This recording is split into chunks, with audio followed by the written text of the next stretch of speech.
음, 제 간증을 조금 이제 간략하게 좀 소개를 하는데, 저는 모태 신앙이 아닙니다. 전형적인 유교 문화에서, 그리고 제사 문화 안에서 자라난 사람입니다. 저희 집안에는 예수 믿는 사람이 한 명도 없었습니다. 제가 처음 예수를 믿기 시작해서 이제 다른 가족들도 믿게 됐는데, 그런 제가 어떻게 목사가 되었을까요? 옛날을 이렇게 떠올려서 생각을 해보면 제 인생의 우연처럼 지나갔던 그런 모든 일들이 지금에 와서 되돌아보니까 그것이 하나님이 저를 그때부터 선택하고 부르신 부름이 있었다는 것을 깨닫게 되었습니다. 제가 처음 교회를 가보게 된 것은 6살 때입니다. 많이 간 것도 아니고 딱 하루 갔습니다. 어떻게 갔냐? 제가 서울 사당동에 살 때 그 교회 이름도 모르겠습니다. 그런데 아마 이제 나중에 제가 이제 교회를 다니면서 보니까 그때가 추수감사절이었던 것 같아요. 추수감사절이 되니까 떡도 주고 뭐도 주고 막 이렇게 이제 많은 걸 준다 그러니까 먹으러 교회를 딱 하루 갔는데 그 딱 하루 간 날 사진을 찍더라고요. 교회 전교인 사진이라 그러면서 사진을 한 장 찍는데 거기에 제가 찍혀 있더라고요. 그래서 딱 하루 갔는데 그 사진이 우리 사진첩에 남아 있어요. 그리고 나서 10살 때 교회를 이제 딱 2번 가봤습니다. 그때도 초등학교 그 친구들이 이제 아마 교회에서 이제 전도 대회를 했던 것 같아요. 그런데 이제 전도를 하면 전도한 아이한테도 선물 주고 데리고 이제 온 아이한테도 선물을 주잖아요. 공책도 주고 책받침도 주고 연필도 주고 하니까 그거 받을 또 저기에 이제 교회를 한번 갔습니다. 그리고 나서 이제 딱 2주를 가는데 처음 그 교회를 또 갔을 때에도 공과 시간에 선생님이 이제 공과를 할 때 그걸 하시더라고요. 다 눈 감으세요. 그러더니 지난주에 기도 매일매일 한 사람, 3번 한 사람, 하루 한 사람, 성경 매일매일 읽은 사람, 조금 읽은 사람 뭐 이렇게 손들게 하더라고요. 근데 저도 왠지 다 드는데 나는 안 들으면 이상할 것 같아가지고 거짓말로 기도를 내가 2번 했다 3번 했다 막 이렇게 손을 들었어요. 그랬더니 선생님이 이야 현수는 오늘 교회를 처음 나왔는데 기도를 했대요 하면서 칭찬해 주시더라고요. 뭐 다 알면서 그걸 봐주셨겠죠. 그렇게 제가 초등학교 때는 이틀을 그렇게 2주를 그렇게 교회를 나가봤습니다. 그리고 나서 제가 이제 중학교 이제 입학을 해야 되는데 초등학교 6학년 때 이제 아이들이 나는 어느 중학교 가고 싶어, 나는 어느 중학교 가고 싶어 막 이렇게 이제 하는 거예요. 근데 제가 그때 친구들에게 그랬어요. 야, 무슨 중학교가 뭐가 중요해? 네가 가서 거기서 잘해야지. 나는 아무 학교나 가도 돼. 딱 그랬는데 제가 미션 스쿨을 가게 된 거예요. 네. 그 미션 스쿨을 가니까 뭐 처음에 들어가자마자 입학 축하 예배다, 뭐 매주 성경 특활 시간이 있고 매월 정기 예배가 있고 절기 때가 되면 또 무슨 특별 예배가 있고 막 예배를 드리는데 그 당시에 이제 강당에서 앉아가지고 이제 전교생이 예배를 드리곤 했었어요. 그런데 제가 어떤 아이였냐면 불교를 뭐 심취해서 믿는 애도 아니었는데 장난하는 거죠. 기도 시간이 되면 제가 그 강당에서 가부좌를 틀고 그다음에 부처처럼 이렇게 딱 하고 이렇게 있었어요. 그랬더니 선생님이 이제 다 기독교 신앙을 가진 선생님들이니까 얼마나 화가 났겠어요. 제 뒤통수를 뒤에서 얼마나 세게 후려치는지 불이 번쩍하더라고요. 근데도 희한하게 제가 무슨 고집이 있었는지 끔찍도 안 하고 또 계속 이렇게 하고 앉아 있었던 거예요. 그때 나중에 건들질 않더라고요. 제가 하여튼 그렇게 이제 학교 생활을 하다가 어느 날 중학교 때 제가 복도를 지나가는데 교목님하고 딱 마주치게 됐습니다. 저는 그냥 아무 생각 없이 선생님 뭐 만났으니까 그냥 안녕하세요 하고 지나가려고 하는데 그 교목님이 저를 그냥 지나치지 않고 손을 덥석 잡더니 학생 예수님 믿으세요, 동강교회로 나오세요, 다 그러는 거예요. 그래서 예 이렇게 하고 서로 갈 길을 가서 지나갔습니다. 그런데 이제 서로 볼일을 보고 다시 돌아오는 길에 어떻게 그 만났던 고지점에 또 똑같이 딱 마주친 거예요. 저는 뭐 또 만났으니까 그냥 또 뭐 의례 인사를 했죠. 안녕하세요 하고. 그랬더니 또 이분이 아까 했는데 또 손을 딱 잡더니, 학생 예수님 믿으세요, 동강교회로 나오세요. 뭐 그 이후로 뭐 이야기가 장황하지만 여기서 좀 가름을 좀 하고, 저는 어쨌든 그 손잡아 주면서 예수 믿으세요, 동강교회 나오세요, 그 한마디 때문에 제가 혼자 그 동강교회를 2시간 30분을 찾아 헤매가지고 찾아가서 그때 처음 교회를 나간 게 한 주도 빠지지 않고 계속 또 나가게 돼서 오늘날 이렇게 목사가 되기까지 이렇게 잘 살아왔습니다. 제가 보기에는 우연한 일들이죠, 사실은. 그렇지만 거기에 하나님의 선택과 부르심이 있었던 만남이라는 거예요.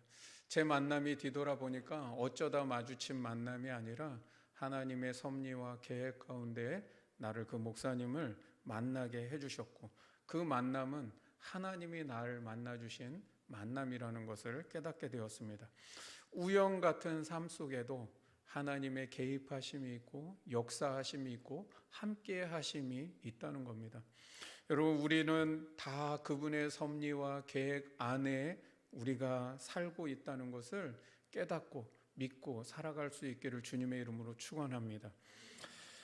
그런데 우리가요, 이 사실을 다 알고 아멘도 하는데, 사실 실제로 우리가 삶의 위기를 만나고 어려움을 만나게 되면 하나님이 나와 함께 하신다는 사실을 우리가 그렇게 또 느끼지 못하고 살아갈 때가 있습니다.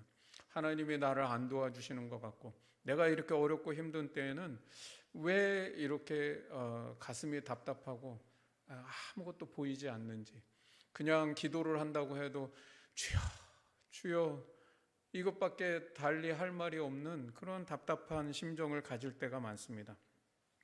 그러면 왜 우리는 항상 이러한 인생의 위기 때에 그 어느 때보다 하나님의 도우심과 은혜를 느껴야 될 텐데 그것을 느끼지 못하며 살아갈까요? 왜 우리의 마음에는 더 두려움과 걱정과 염려에 사로잡히는 마음이 생길까요? 여러분, 그것은 이런 걸 생각해 보시면 됩니다.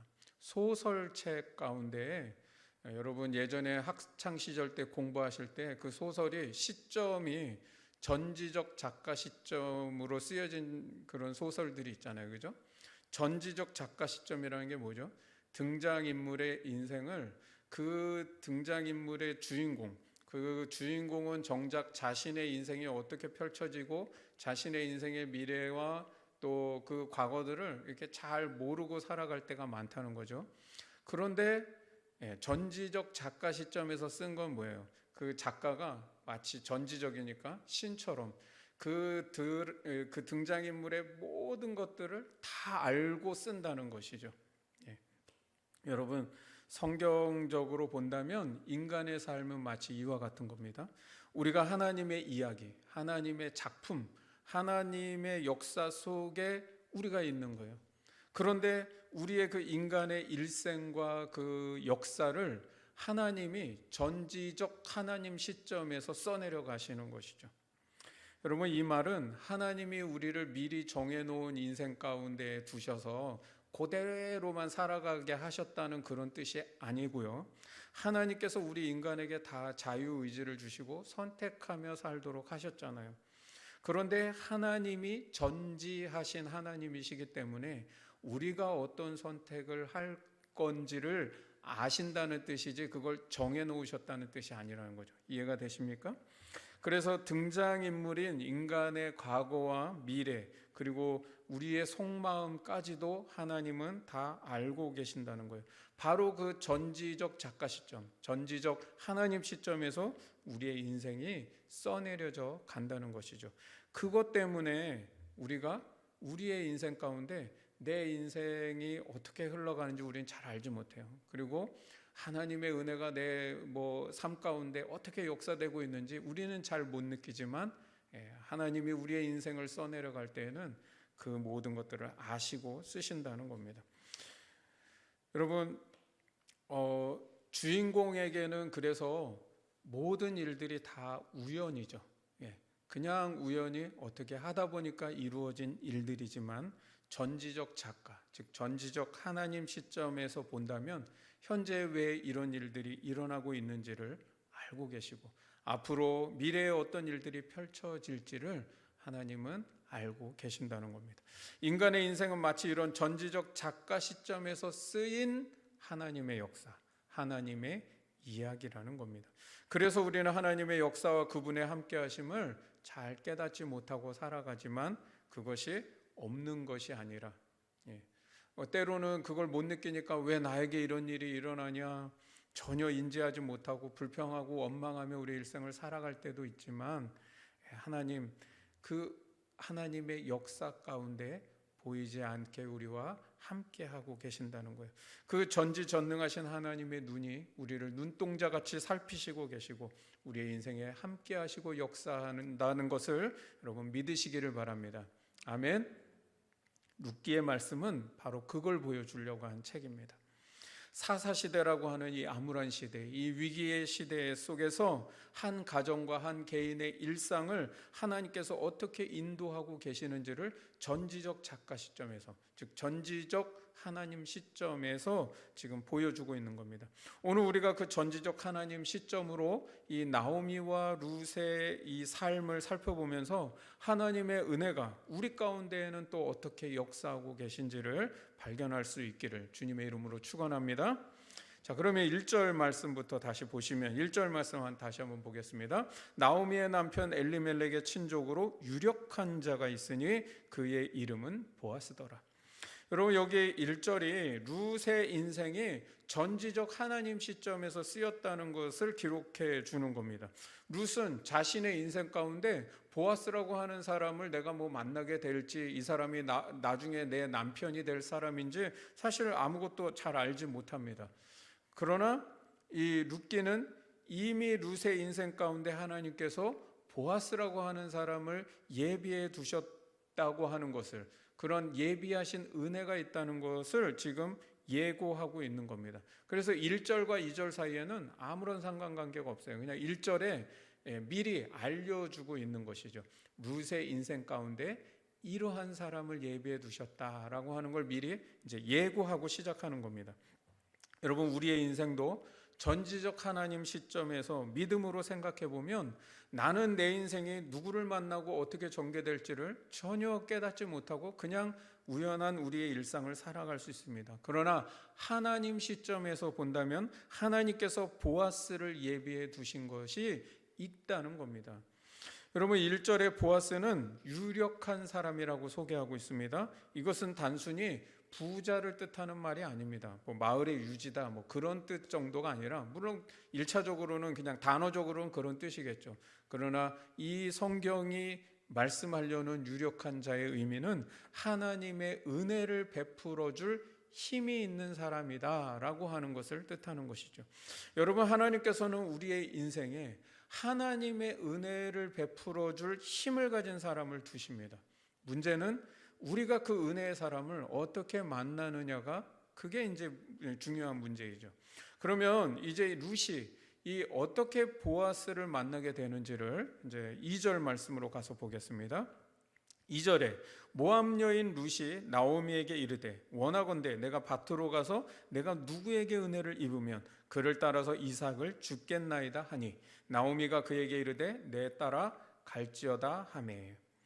여기 주목해 볼 것은 룻을요 모압 여인 룻이라고 부르고 있다는 겁니다. 룻기를 기록할 때 이미 앞에서 모압 여인 룻이라고 이미 다 말씀을 했잖아요. 그러면 여러분 우리가 책을 쓴다고 할 때 앞에서 모압 여인 룻이라고 했으면 이제 뒤에는 룻이라고 해도 다 모압 여인인지 알잖아요. 굳이 또 그걸 얘기할 필요가 없겠죠. 그런데 여기 왜 모압 여인 룻이라고 또 기록하고 있을까요? 룻이 아직도 이 유대 사회에서는 이방 여인 취급을 당하고 있다라고 하는 것을 알려주려고 하는 것이죠. 여러분 유대 사회에서 이방 여인으로 살아간다고 하는 것이 얼마나 고통스럽고 위험한 삶인지를 이 글을 읽는 사람은 대번에 이제 느낄 수 있는 것이죠. 지난주 룻이 나오미를 따라가면 안 되는 이유 중에 하나가 뭐였습니까? 이방 여인이 즉 남편도 없이 아들도 없이 아버지도 없이 남자가 없이 그냥 유대 사회에 들어간다고 하는 것은 울타리 없는 삶, 주인 없는 물건처럼 여겨지는 삶이라고 그랬어요. 그래서 들어가면 안 된다라고 그랬죠.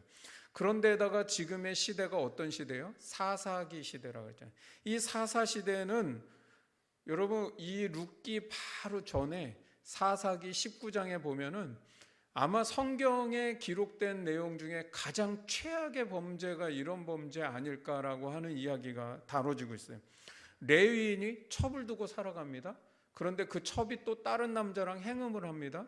그러다가 이제 자기 친정집에 갔는데 그 간 여인을 데려오려고 레위인이 갔다가 데리고 오는 과정에 베들레헴에 이르렀는데 그 베들레헴 사람들이 또 막 실갱이를 하면서 그 과정에서 이 첩을 내주는 거죠. 이 첩을 융간을 하는 거예요. 여러 남자가 그냥 융간을 하고 그것으로 인해서 첩이 그 문지방 앞에서 죽게 됩니다. 그랬더니 이 레인이 또 그 죽은 첩을 12토막을 내가지고 그 시체를 12토막 내서 각 지파로 한 토막씩 보내는 거예요.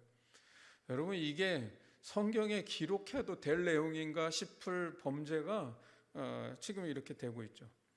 여러분 룻이 있는 지금의 시대, 이 유대 사회는 바로 이런 타락한 시대라는 거예요. 이렇게 성적으로 타락한 시대 가운데 지금 모압 여인 룻이 이 이삭을 주스러 가겠다고 지금 말하는 것이죠. 여러분 거기에다가 이 룻은 베들레헴에 대해서 아무것도 모르는 여자입니다. 나오미가 오히려 갔었어야죠. 나오미는 그래도 베들레헴에 살아본 경험이 있고 또 유대인 여자잖아요. 그러면 이 룻은 이러한 위험한 상황을 알면서도 왜 자신이 이삭을 주스러 가겠다고 했는지, 또 나오미도 시어머니가 이 누구보다 지금 이 젊은 며느리를 내보내면 어떻게 될 상황인지를 뻔히 알면서도 왜 갈지어다라고 허락을 하고 있는지, 여기에 바로 룻과 나오미의 믿음이 있다는 겁니다.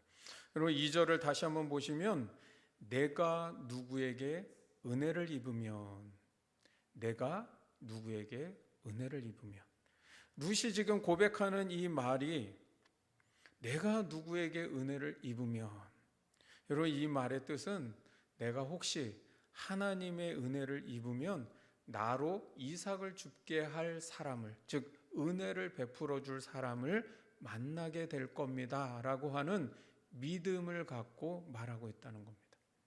여러분 하나님 은혜를 그렇게 덧입기를 소망하는 간절한 믿음으로 이 말을 하고 있다는 것이죠.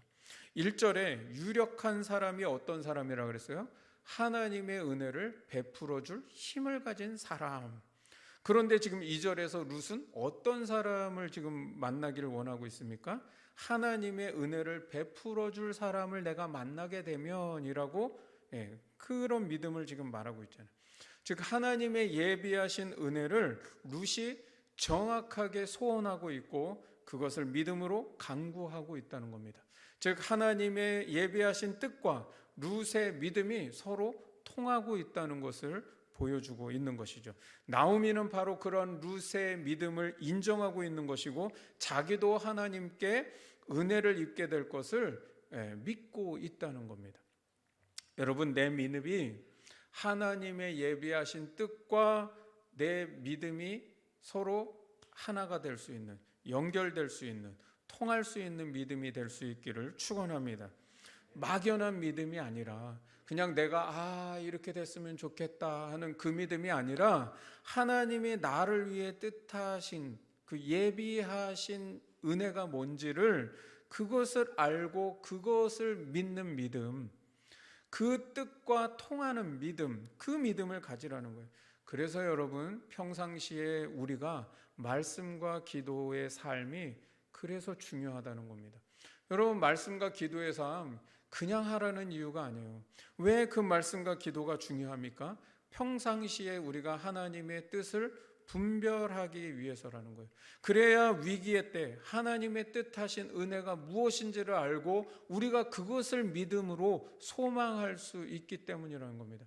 여러분 그냥 어려움 만나니까 아이고 도와주세요, 아이고 이렇게 해주세요 라고 하는 것은요 아무런 믿음이 아니에요. 여러분, 진짜 믿음의 기도는 하나님이 이런 위기의 때 나를 위해 예비하신 은혜가 무엇인지를 깨닫고 그것을 내가 사모하고 믿고 간구하는 것이죠. 여러분, 오늘 룻의 믿음에서 우리가 배워야 하는 것은 우리가 일상을 살아갈 때 하나님의 은혜를 덧입기를 간구해야 한다는 겁니다. 내가 원하는 것을 주시옵소서가 아니라 내가 그 원하는 것을 주시옵소서 하는 그 기도는 기복신앙에서 나오는 기도죠. 그게 아니라 하나님 뜻하신 것, 하나님 예비하신 은혜를 내가 간구하는 거예요. 주님, 내가 그 은혜를 덧입기를 소원합니다라고 간절하게 기도하는 그 기도는 기복이 아닌 거예요. 여러분, 은혜만 구한다고 해서 그런 기도가 다 기복신앙인 게 아니라 그 은혜가 어떤 은혜를 구하느냐에 따라 다르다는 거죠.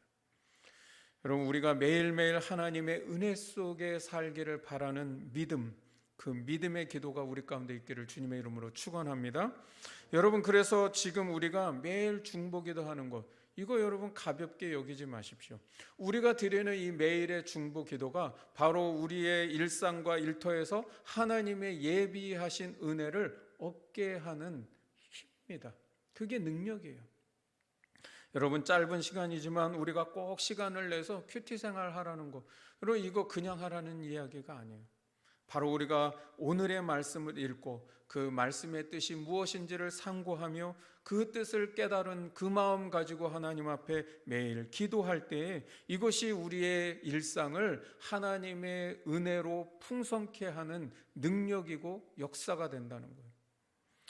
여러분, 아무것도 아닌 것 같지만 아닙니다. 그것이 위기의 때 반드시 우리를 살게 하는 힘이 되고 능력이 되고 빛이 되는 줄 믿습니다. 여러분, 어렵고 힘든 때에 하나님의 뜻하신 은혜를 덧입게 해달라고 간구하십시오. 그게 우리가 드릴 믿음입니다.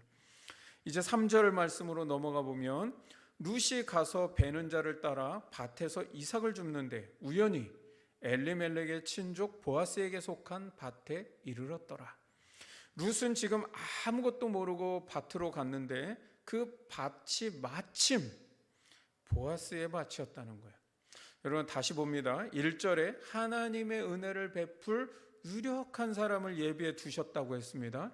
그랬더니 2절에 와서는 룻이 하나님의 은혜를 덧입기를 소망하면서 그 은혜 베풀 사람을 만나게 해주옵소서 하고 간구하는 믿음을 갖고 이삭을 주러 나갔다고 했습니다. 그랬더니 3절에 뭐예요? 마침내 이제 그 은혜의 사람을 만나게 되었다는 얘기죠. 그러니까 이 3절의 만남은 어쩌다 우연히 만난 만남이 아니라 뭐예요? 하나님이 예비해 두신 사람과 그 은혜를 덧입기를 간구하는 룻이 만나게 된 만남이라는 거예요. 하나님의 은혜의 사건이고 예비하신 일이고 계획하신 일이라는 것이죠. 자, 그런데 여기서 우리를 헷갈리게 하는 단어가 하나 있죠. 우연이라고 하는 단어가 왜 쓰였을까?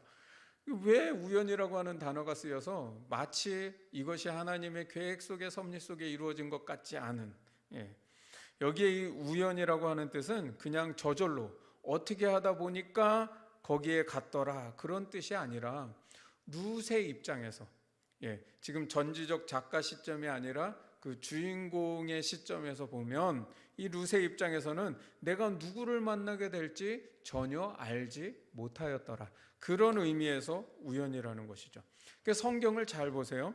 우연이가 그냥 우연이만 있으면 진짜 우연이죠. 그런데 이 3절의 우연이가 4절 말씀에 보면 마침과 짝을 이룬다는 것이죠. 룻은 우연히 그렇게 갔는데 마침 거기에 보아스가 찾아왔다는 것이죠. 여러분, 이 우연히와 마침이 서로 짝을 이루게 되면서 이것이 하나님의 예비하신 은혜의 사건임을 말해준다는 겁니다.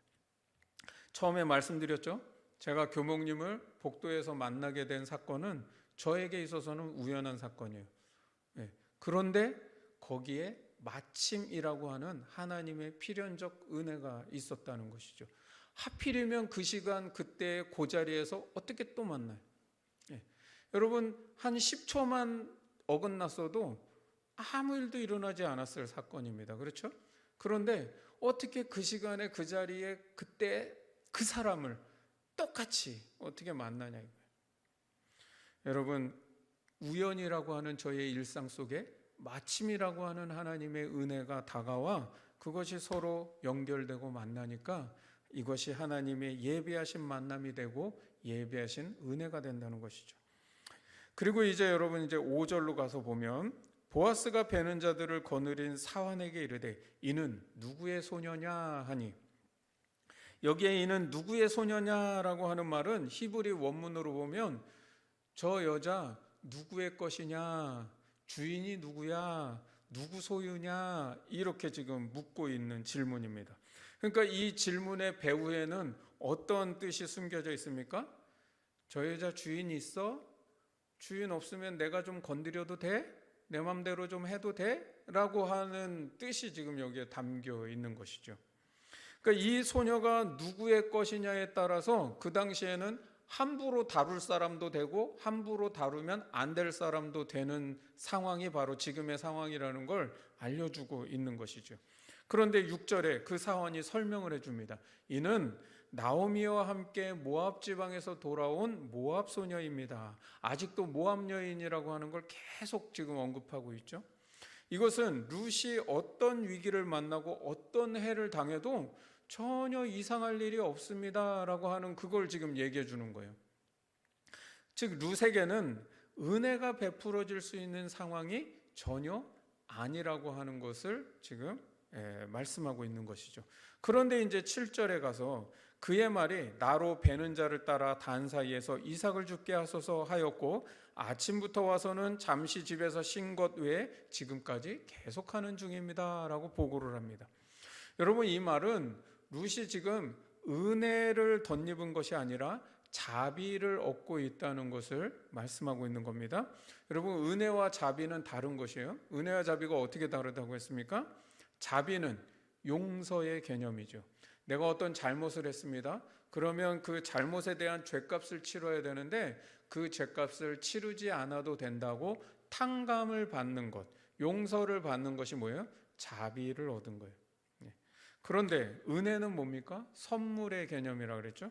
받을 만한 자격과 조건이 하나도 없는데 베풀어지고 있는 것이 은혜라는 겁니다. 탕감받은 것으로 끝난 것이 아니라 요번에 그 잘못하고 실수한 것 때문에 얼마나 살기가 힘들겠어요. 내가 당신을 다시 일어서게끔 재난지원금을 좀 드릴 테니까 이거 가지고 다시 한번 좀 힘내서 일어나십시오 라고 그렇게 한다면 뭐예요? 이거는 은혜가 베풀어지고 있는 것이죠. 단순히 그냥 탕감받은 정도가 아니라 재난지원금을 막 덤으로 얹혀주는 거예요. 지금 이삭을 죽게 해주소서 했더니 이삭을 죽게 해줬습니다. 이건 뭐예요? 은혜가 아니라 자비입니다. 그러니까 이 이스라엘에는 율법에 명시되어 있습니다. 레위기 19장에 가면 너희가 수확을 할 때 그거 그냥 막 흘린 것까지 다 거두려고 하지 말고 흘린 거 그냥 놔둬라. 혹시 너네들이 추수하다가 저 귀퉁이 한 군데를 깜빡 잊고 그냥 추수하고 돌아왔다면 다시 돌아가 추수하지 말아라. 그러니까 이스라엘은 딱 한 번만 추수하게끔 되어 있습니다. 나머지는 가난한 자들이 그것을 좀 먹도록 놔둬라. 흘린 이삭이 있다면 줍지 말아라. 너희가 포도를 수확할 때 그 열매를 다 따지 말아라. 가난한 자들이 와서 그것을 좀 먹게, 이방인들이, 나그네들이 좀 와서 그런 것들을 먹게 놔두라는 거예요. 여러분, 그러면 이 룻이 사환을 통해서 얻은 것은 아직 은혜가 아닌 거죠. 자비가 베풀어지고 있었던 거예요. 그런데 이제 8절과 9절로 가보시면 8절 보아스가 룻에게 이르되 내 딸아 들으라.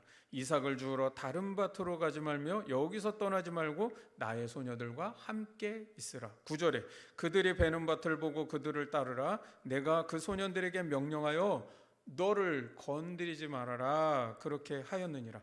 목이 마르거든 그릇에 가서 소년들이 길어온 것을 마실지니라. 여러분, 가장 먼저 주목할 것은 룻을 부를 때에 이제 드디어 모압 여인이란 말이 떨어져 나갔습니다. 보아스가 방금 전 누구의 소녀냐라고 물었는데 나오미 집 여자입니다. 지금 이제 보아스는 알았어요. 아하, 주인 없는 물건이구나, 주인 없는 여자구나, 내가 함부로 해도 될 사람이구나 라고 하는 걸 알았죠. 그런데 나쁜 마음을 먹었으면 그냥 내 맘대로 농락해도 되는 여자로 여겼을 텐데, 하나님의 은혜가 이제 여기서부터 베풀어지는 거예요. 이 보아스가 룻을 볼 때 어떤 마음으로 바라봅니까? 유력한 사람이라 그랬죠. 하나님의 은혜를 베풀어 줄 힘을 가진 사람이라 그랬어요. 그런데 그 사람이 룻을 부를 때에 내 딸아라고 부른다는 거예요. 여러분, 여기 내 딸아라라고 하는 이 의미는 무엇을 의미합니까? 내 마음대로 농락할 사람이 아니라 하나님의 은혜를 베풀어 줘야 될 사람으로 여겼다라는 뜻이죠. 그런 의미에서 내 딸아. 그러니까 이 보아스가 주인 없는 물건으로 바라봐도 될 여인인데, 충분히 그냥 일반적 유대인으로서 그렇게 바라봐도 도덕적으로 윤리적으로 아무 뭐 잘못된 게 없는 그런 시대였습니다. 그런데 그런 시대 속에서 그 여인을 바라보는데 내 딸로 바라보는 것, 내가 은혜를 베풀어 줘야 될 사람으로 바라봐 줬다는 것은 굉장한 은혜이죠. 그리고 이제 룻에게 은혜를 베풀기 시작하는데, 이삭을 줍는 정도가 아니라, 야, 너 이제는 다른 밭에 가지 말고 여기서 계속 주우라고 허락을 해주는 것이죠. 여러분, 그 당시에는 이삭을 주우러 가면 그냥 다 허락되었던 게 아니라 허락하지 않는 사회적 분위기가 있었다는 것을 얘기해 주는 것이죠. 왜 그랬을까요? 이 시대가 사사 시대였기 때문에. 사사 시대는 어떤 시대입니까? 하나님의 말씀, 율법이 시행되지 않던 시대, 그냥 자기 마음대로 그냥 막 살았던 시대 아니에요? 그런 시대 속에서 율법이 시행되지 않는 시대는 뭐예요? 당연히 좀 이삭을 주우러 가면 좀 주께 허락을 해주는 게 당연한 건데, 그 당연한 은혜가 베풀어지지 않고 있다는 것이죠. 룻은 은혜가 베풀어지지 않던 시대에 은혜를 입고 있었다는 겁니다. 9절에 또 은혜가 베풀어지는데, 보아스가 자신들의 집 소년들에게 너를 건드리지 말아라 얘기를 해줬다는 거예요. 자칫하면 성적으로 농락당할 수 있는 이 위험한 상황 속에서 보호를 받게 해줬다는 겁니다.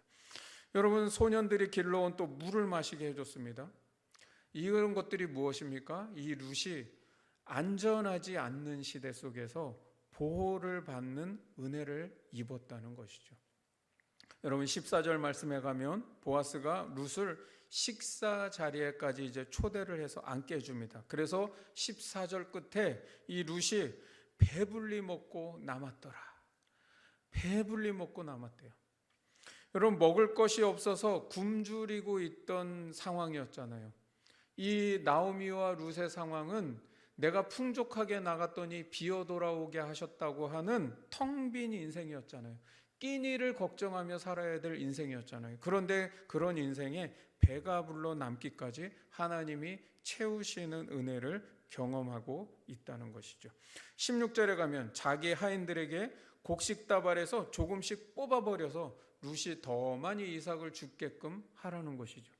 여러분, 그냥 이삭 죽게 하는 거는 뭐예요? 그냥 당연한, 그냥 일반적인 은혜죠. 그런데 그걸 뽑아가지고 더 흘려주라고 하는 건 뭐예요? 이거는 여러분, 이게 은혜라는 거예요. 이게 풍성한 은혜죠. 여러분, 무엇을 좀 느끼실 수 있습니까? 이 은혜가 그냥 은혜가 아니라 하나님의 필연적 은혜다, 예비하신 은혜라고 하는 것을 알 수 있다는 겁니다. 2절에 룻이 어떤 마음으로 이삭을 주우러 나갔다 그랬어요? 하나님의 은혜를 덧입기를 소원하며 나갔다 그랬어요. 그랬더니 지금 하나님이 은혜를 입게 하는데 넘치게 입게 하고 계신다는 것이죠. 우리 시편 23편 말씀 나눴습니다. 여호와는 나의 목자시니 내가 어떻게 해요? 부족함이 없으리로다. 이 룻의 인생 가운데 그대로 이 말씀이 이루어지고 있고요. 내가 정말 줄이고 목마르며 내 인생의 텅 빈 인생을 살아가고 있을 때 주님이 푸른 풀밭으로 나를 누이시고 쉴만한 물가로 인도하시는도다. 여러분, 이 말씀 그대로 이루어지고 있다는 것이 보이지 않습니까? 자, 그러면 이제 이 룻에게 어떻게 이런 은혜가 베풀어지고 있었을까? 우리가 한번 같이 생각해 보기를 원합니다. 첫 번째는 룻은 날마다 하나님의 은혜를 입기를 간구하며 살았다는 겁니다. 우리는 우리의 인생의 위기와 어려움을 만나면 당연히 하나님 의지하고 은혜를 구할 것 같은데 실제는 어떨까요? 그렇지 않다는 것을 우리가 너무 많이 경험하고 있지요. 가장 먼저는 뭐예요? 내 힘을 의지하는 게 제일 우리의 먼저 반응인 것 같아요. 그래서 내 경험과 지식과 인맥, 내가 의지할 것, 붙들 것 다 의지하고 다 붙들어 놓어 본 다음에 그 다음에 어떻게 해요? 그게 이제 다 사라질 때, 어쩔 수 없을 때 하나님의 은혜를 구할 때가 많다는 거죠. 여러분, 하나님의 은혜가 없으면 살 수 없습니다라고 하는 믿음보다는 하나님 은혜가 없어도 살 수 있는 많은 것을 내 곁에 두고 살다가 그거 다 사라지거든. 그때 그 의지하던 것들 다 끊어질 때, 그때야 간구할 때가 많다는 것이죠. 따라서 여러분, 하나님의 은혜를 날마다 구하는 것, 이거 아주 간단한 말 같지만 그냥 우리가 그냥 쉽게 하는 말 같지만 그렇지 않다는 거예요. 이게 얼마나 우리의 삶에 소중한 것인지를 모릅니다. 내가 하나님의 은혜가 없이는 한순간도 살 수 없다고 하는 그 믿음으로 날마다 하나님의 은혜를 사모하고 또 믿음으로 간구하며 산다는 것, 여러분, 이거 말처럼 쉽지 않다는 것이죠.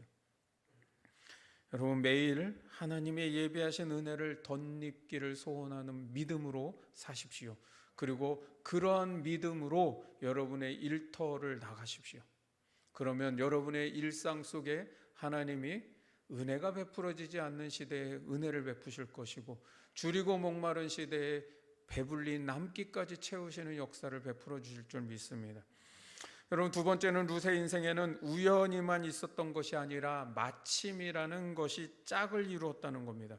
여러분, 우리의 인생에도 우연히만 있는 것이 아니라 마침이라는 하나님의 필연적 은혜가 짝을 이룰 수 있기를 간구하시기 바랍니다.